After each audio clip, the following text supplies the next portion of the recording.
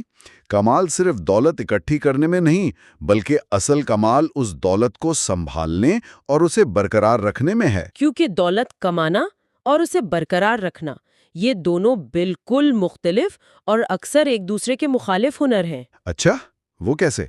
دیکھیں، جب انسان دولت کمانے نکلتا ہے تو اسے خطرات مول لینے پڑتے ہیں، پر امید رہنا پڑتا ہے اور بعض اوقات بہت جرأت مندانہ فیصلے کرنے پڑتے ہیں۔ صحیح۔ لیکن دولت کو بچانے کے لیے اس سے بالکل الٹ رویہ درکار ہوتا ہے۔ اسے بچانے کے لیے انسان میں عاجزی ہونی چاہیے، ایک طرح کا خوف یا پیرانویا ہونا چاہیے۔ ہاں، کہ جو کچھ آج موجود ہے وہ کل حالات کی وجہ سے چھن بھی سکتا ہے، اور سب سے بڑھ کر کفایت شعاری ہونی چاہیے۔ بالکل، اور یہاں رچرڈ فسکن کی کہانی کا ذکر کرنا بہت ضروری ہے۔ یہ صاحب کوئی عام انسان نہیں تھے۔ ہاں، رچرڈ فسکن؟ جی۔ وہ ہارورڈ یونیورسٹی سے پڑھے ہوئے تھے نا، اور میرل لنچ جیسی بہت بڑی عالمی مالیاتی کمپنی کے ایگزیکٹو تھے۔ جی ہاں، یہ مالیات کے ماہر تھے جنہیں پوری دنیا کی معیشت کی سمجھ تھی۔ انہوں نے اتنی زیادہ کمائی کی کہ اپنی عمر کی 40ویں دہائی میں ہی ریٹائر ہو گئے۔ لیکن اس کے بعد جو انہوں نے کیا وہ حیران کن تھا۔ انہوں نے کنیکٹیکٹ میں 18,000 مربع فٹ کی ایک دیو ہیکل حویلی بنانے کے لیے بھاری قرض لے لیا۔ 18,000 مربع فٹ؟ مطلب اس محل نما حویلی میں 11 باتھ رومز، 2 ایلیویٹرز، 7 گیراج اور 2 سوئمنگ پول تھے۔ اور مزے کی بات، اسے صرف مینٹین کرنے کا ماہانہ خرچہ ہی $90,000 تھا۔ پھر 2008 کا معاشی بحران آیا اور یہ صاحب مکمل طور پر دیوالیہ ہو گئے۔ ان کی وہ حویلی نیلامی میں کوڑیوں کے بھاؤ بک گئی۔ رچرڈ فسکون کی مثال اس بات کا ثبوت ہے کہ انسان کتنا ہی پڑھا لکھا کیوں نہ ہو، اس کے پاس کیسی ہی اعلیٰ ڈگریاں کیوں نہ ہوں، اگر اس میں دولت کو سنبھالنے کی نفسیات موجود نہیں تو سب ضائع ہے۔ ان کے پاس پیسہ کمانے کا بہترین ہنر تھا، لیکن بقا کا مائنڈ سیٹ نہیں تھا۔ ہاں، حالات کے بدلنے کا خوف ان کے اندر نہیں تھا۔ انہوں نے یہ سمجھا کہ ان کی آمدنی اور کامیابی کا سلسلہ کبھی نہیں رکے گا۔ اور یہی ان کی سب سے بڑی بھول تھی۔ لیکن ایک لمحے کے لیے یہاں رک کر سوچنا چاہیے۔ ہمارا جو تعلیمی نظام ہے یا ہمارا معاشرہ، وہ دن رات صرف یہ سکھاتا ہے کہ پیسے کیسے کمانے ہیں۔ جی، اچھے نمبر کیسے لانے ہیں، کیریئر کی دوڑ میں دوسروں سے آگے کیسے نکلنا ہے۔ لیکن کوئی بھی ادارہ ہمیں بقا اور پیسے کو سنبھالنے کی نفسیات کے بارے میں تو نہیں بتاتا۔ کیا یہ ہمارے پورے نظام کی سب سے بڑی خامی نہیں ہے؟ یہ ایک انتہائی زبردست اور تلخ حقیقت ہے۔ واقعی معاشرہ خطرہ مول لینا اور آگے بڑھنا تو سکھاتا ہے، لیکن یہ نہیں سکھاتا کہ کامیابی کو ہضم کیسے کرنا ہے۔ اور برے وقت کے لیے خود کو کیسے تیار رکھنا ہے۔ یہی وجہ ہے کہ اعلیٰ تعلیم یافتہ لوگ بھی مالی معاملات میں بری طرح ناکام ہو جاتے ہیں۔ بالکل، ان کے پاس تکنیکی علم تو ہوتا ہے، لیکن مالیاتی رویے کی سمجھ نہیں ہوتی۔ تو پھر دوسری طرف کتاب جس شخص کی مثال دیتی ہے، مطلب رونلڈ ریڈ کی، وہ کہانی تو ہضم کرنا تھوڑی مشکل لگتی ہے۔ وہ ایک عام انسان کی کہانی، جی، جس نے زندگی کے 25 سال ایک گیس اسٹیشن پر گاڑیاں ٹھیک کیں۔ ہاں، اور مزید 17 سال ایک ڈپارٹمنٹل سٹور میں جھاڑو لگایا، فرش صاف کیا۔ ایک عام سا شخص جس نے 38 سال کی عمر میں صرف $12,000 کا چھوٹا سا گھر خریدا۔ اور ساری زندگی وہیں رہا۔ اس کا واحد مشغلہ لکڑیاں کاٹنا تھا۔ تو ایسا شخص محض بچت کر کے کروڑ پتی کیسے بن سکتا ہے؟ وہی نا، مطلب کیا یہ واقعی حقیقت ہے یا محض ایک استثنا ہے جسے کتاب بیچنے کے لیے بڑا چڑھا کر پیش کیا گیا ہے؟ بظاہر یہ کسی دیومالائی کہانی جیسا لگتا ہے، لیکن یہ 100% حقیقت ہے، اور اس کے پیچھے ریاضی کا ایک بہت مضبوط قانون کام کر رہا ہے۔ اچھا، وہ کیسے؟ دیکھیں، جب 2014 میں 92 سال کی عمر میں رونلڈ ریڈ کا انتقال ہوا تو اس نے $8 ملین یعنی $80 لاکھ کی جائیداد چھوڑی۔ $8 ملین ایک چوکیدار کے پاس؟ جی، جس میں سے $2 ملین اپنے سوتیلے بچوں کو دیے اور باقی $6 ملین مقامی ہسپتال اور لائبریری کو عطیہ کر دیے۔ واہ، لیکن اس نے یہ کیا کیسے؟ اس کے پاس کوئی جادو کی چھڑی نہیں تھی، نہ اس کی کوئی لاٹری نکلی تھی۔ اس نے صرف ایک کام مستقل مزاجی سے کیا تھا۔ اپنی قلیل سی آمدنی میں سے وہ خاموشی سے بہترین کمپنیوں کے شیئرز میں کچھ رقم لگاتا رہا۔ اور پھر اس نے انتظار کیا، 10 سال، 20 سال، 30 سال، یہاں تک کہ 50 سال تک اس نے صبر کیا۔ بالکل، اسے کہتے ہیں کمپاؤنڈنگ یا مرکب منافع کا جادو۔ یعنی اصل کمال اس کے پیسوں کی مقدار کا نہیں تھا، بلکہ اس وقت کا تھا جو اس نے ان پیسوں کو مارکیٹ میں دیا۔ بالکل ایسا ہی ہے۔ رونلڈ ریڈ کی کہانی ثابت کرتی ہے کہ کمپاؤنڈنگ کا جادو تبھی چلتا ہے جب وقت کو اپنا کام کرنے دیا جائے۔ فرض کریں کوئی شخص صرف $200 ماہانہ بچاتا ہے اور مارکیٹ میں لگا دیتا ہے، تو شروع میں تو وہ رقم بہت معمولی لگے گی نا؟ جی، لیکن جب وہ منافع پر مزید منافع کمانے لگے گی اور یہ سلسلہ کئی دہائیوں تک چلے گا تو وہ رقم کروڑوں میں بدل جائے گی۔ کمال ہے۔ اس بات کو اگر گہرائی میں دیکھا جائے تو دولت دراصل کسی بھی انسان کی آمدنی اور اس کی انا کے درمیان کے فاصلے کا نام ہے۔ دولت انسان کی آمدنی اور اس کی انا کے درمیان کا فاصلہ ہے۔ واہ، یہ ایک ایسا جملہ ہے جسے سنہری حروف میں لکھنے کی ضرورت ہے۔ جی، رونالڈ ریڈ کی آمدنی کم تھی، لیکن اس کی انا اس سے بھی کم تھی۔ اسے کسی کو متاثر کرنے کی ضرورت نہیں تھی، اس لیے اس نے بے پناہ دولت جمع کر لی۔ اور دوسری طرف رچرڈ فسکون کی آمدنی بہت زیادہ تھی، لیکن اس کی انا اس کی آمدنی سے بھی کہیں زیادہ بڑی تھی، اس لیے وہ سب کچھ کھو بیٹھا۔ بالکل ایسا ہی ہے۔ لیکن جب رونالڈ ریڈ جیسی مثالیں سامنے آتی ہیں تو ایک اور منطقی سوال ذہن میں ابھرتا ہے۔ رونالڈ نے وہ پیسہ اپنے اوپر تو خرچ نہیں کیا نا؟ جی نہیں، اس نے بہت سادہ زندگی گزاری۔ نہ کوئی لگژری گاڑیاں خریدیں، نہ محل بنایا۔ تو پھر اتنی دولت اکٹھی کرنے کا فائدہ کیا ہوا؟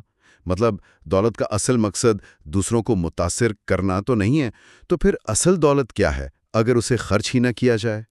اس سوال کا جواب ہی تو اس پوری کتاب کا مرکزی خیال ہے۔ سب سے بڑی دولت یا پیسے کا سب سے بڑا منافع یہ ہے کہ انسان صبح سویرے اٹھے اور پورے سکون سے یہ کہہ سکے کہ آج میں اپنی زندگی میں جو چاہوں کر سکتا ہوں، آج کا دن میرا اپنا ہے۔ بالکل۔ ماہر نفسیات اینگس کیمبل کی ایک انتہائی اہم ریسرچ کا یہاں حوالہ دیا جاتا ہے۔ انہوں نے ہزاروں لوگوں پر تحقیق کی کہ خوشی کی سب سے بڑی وجہ کیا ہوتی ہے۔ اور نتیجہ کیا نکلا؟ نتیجہ حیران کن تھا۔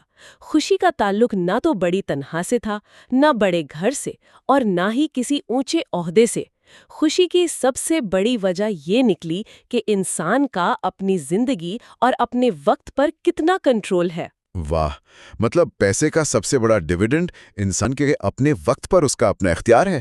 جی، اس کا مطلب یہ ہوا کہ اگر کسی شخص کے پاس کچھ بچت ہے تو وہ صرف بینک میں پڑا ہوا ایک نمبر نہیں ہے، بلکہ وہ اس کا کنٹرول ہے۔ صحیح۔ اگر کوئی بیمار ہو جائے تو اسے چھٹی لیتے ہوئے یہ خوف نہیں ہوگا کہ مہینے کا راشن کیسے آئے گا۔ بالکل، اگر کسی کے پاس 6 ماہ کے اخراجات جمع ہیں تو وہ اپنے باس کی بلا وجہ ڈانٹ سے یا نوکری چھوٹ جانے سے خوفزدہ نہیں ہوگا۔ وہ شخص ایک ایسی نوکری بھی چن سکتا ہے جہاں تنخواہ شاید تھوڑی کم ہو لیکن وقت کی آزادی زیادہ ہو۔ اور اس میں ایک اور بہت دلچسپ پہلو ہے جسے عام طور پر سمجھا نہیں جاتا، وہ یہ کہ اصل دولت وہ ہے جو ہمیں نظر نہیں آتی۔ نظر نہیں آتی؟ مطلب؟ دیکھیں، جب سڑک پر 1 کروڑ روپے کی شاندار گاڑی گزرتی ہے تو دیکھنے والے کہتے ہیں کہ یہ شخص بہت امیر ہے، لیکن مالیاتی حقیقت یہ ہے کہ وہ شخص اب 1 کروڑ روپے غریب ہو چکا ہے، یا پھر اس نے اتنا قرض لے رکھا ہے۔ اوہ ہاں، اصل دولت تو وہ مہنگی گاڑیاں ہیں جو کبھی خریدی نہیں گئیں، وہ ہیرے جواہرات ہیں جو کبھی پہنے نہیں گئے۔ بالکل، دولت ان مالیاتی احساسوں کا نام ہے جنہیں ابھی تک کسی ظاہری چیز میں تبدیل نہیں کیا گیا۔ اس پوشیدہ دولت کو سمجھنے کے لیے فزکس کی ایک شاندار مثال ذہن میں آ رہی ہے۔ سائنس میں 2 قسم کی توانائیاں پڑھائی جاتی ہیں نا، پوٹینشیل انرجی اور کائنیٹک انرجی۔ جی بالکل۔ دولت بالکل پوٹینشیل انرجی کی طرح ہے۔ یہ ایک ایسی چھپی ہوئی مخفی طاقت ہے جسے ابھی تک حرکت میں نہیں لایا گیا، مطلب جسے ابھی خرچ نہیں کیا گیا۔ کیا زبردست مثال دی ہے! اور یہی چھپی ہوئی طاقت کٹھن حالات میں مضبوط فیصلے کرنے کی آزادی دیتی ہے۔ ہاں، یہ انسان کو وقت اور مجبوریوں کی غلامی سے نکال کر ایک بااختیار شخص بناتی ہے۔ جب بچت کو بلا وجہ خرچ نہیں کیا جاتا تو وہ جمع ہو کر انسان کی حقیقی آزادی کا سبب بنتی ہے۔ یہ تشبیہ اس پورے فلسفے کو بہت خوبصورتی سے سمیٹ لیتی ہے، اور اسی لیے اس بات پر زور دیا جاتا ہے کہ انسان کو بچت کرنے کے لیے کسی خاص مقصد کی ضرورت نہیں ہونی چاہیے۔ کیونکہ عام طور پر تو یہی سوچا جاتا ہے نا کہ بچت کسی گاڑی کے لیے، کسی گھر کے لیے یا تعلیم کے لیے کی جا رہی ہے۔ جی، لیکن زندگی کوئی سیدھی لکیر میں تو نہیں چلتی۔ اس میں اتنے غیر متوقع حالات آتے ہیں، بیماریاں، معاشی بحران، جن کا پہلے سے کوئی اندازہ نہیں لگا سکتا۔ تو ان نامعلوم حالات کا مقابلہ کرنے کے لیے بغیر کسی خاص وجہ کے بچت کرنا انتہائی ضروری ہے۔ اور یہ بچت صرف اسی صورت میں ممکن ہے جب یہ پرواہ کرنا چھوڑ دی جائے کہ دوسرے لوگ کیا سوچ رہے ہیں۔ اپنی انا کو دبانا اور دکھاوے سے پرہیز کرنا ہی بچت کا پہلا اصول ہے۔ تو اگر ان تمام باتوں، مطلب ان تمام گہری کہانیوں اور نفسیاتی پہلوؤں کو ایک جگہ سمیٹا جائے تو اس کا نچوڑ اور عملی سبق کیا نکلتا ہے؟ نچوڑ یہی ہے کہ دولت مند ہونا ایک الگ بات ہے، اور اس دولت کو برقرار رکھنا بالکل الگ فن ہے۔ بالکل۔ ہم نے راجت گپتا اور میڈوف کی کہانیوں میں ہوس کی تباہ کاریاں دیکھیں، رچرڈ فرسکن کی مثال سے مالیاتی بقا کی اہمیت سمجھی، اور رونلڈ ریڈ کی زندگی سے یہ سیکھا کہ صبر، وقت اور کم انا کس طرح کروڑوں کی دولت پیدا کر سکتے ہیں۔ تو عملی مشورہ یہی بنتا ہے نا کہ انسان کو یہ تسلیم کر لینا چاہیے کہ صبر، مسلسل بچت اور وقت ہی مالیاتی دنیا کی سب سے بڑی طاقتیں ہیں۔ جی، اپنی زندگی پر اپنے وقت پر کنٹرول حاصل کرنے کو ہی سب سے بڑا مالیاتی ہدف بنانا چاہیے۔ لوگوں کو متاثر کرنے، ان کو دکھاوا کرنے اور سماجی موازنے کرنے کی نہ ختم ہونے والی دوڑ سے خود کو نکال کر ایک سادہ اور پرسکون زندگی بنانی چاہیے۔ بالکل، یہ ذہن نشین کر لینا چاہیے کہ ہر چمکتی ہوئی چیز سونا نہیں ہوتی، اور جو دولت نظر نہیں آتی وہی دراصل مشکل وقت میں سب سے زیادہ کام آتی ہے۔ ان تمام عملی مشوروں اور گہرے عقائد کے بعد اس تفصیلی جائزے کا اختتام ایک ایسے سوال پر ہونا چاہیے جو سیدھا دل اور دماغ پر دستک دے۔ جی ضرور۔ آج اس پوری گفتگو میں یہ سمجھنے کی کوشش کی گئی ہے کہ پیسے کا اصل مقصد، اس کا سب سے بڑا فائدہ انسان کو آزادی اور سکون دینا ہے۔ تو ذرا رکیے اور اس بات پر گہرائی سے غور کیجیے کہ کیا آج خریدی جانے والی مہنگی چیزیں اور جس شاندار طرز زندگی کے پیچھے بھاگا جا رہا ہے، کیا وہ واقعی انسان کو آزاد کر رہی ہیں؟ یا خاموشی سے بغیر بتائے مزید غلام بنا رہی ہیں؟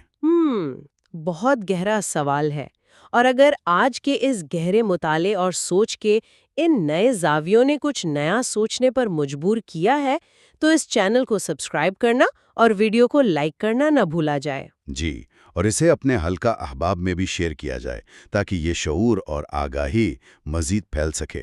یہ سلسلہ یوں ہی جاری رہے گا۔ گفتگو میں شامل رہنے کا بہت شکریہ۔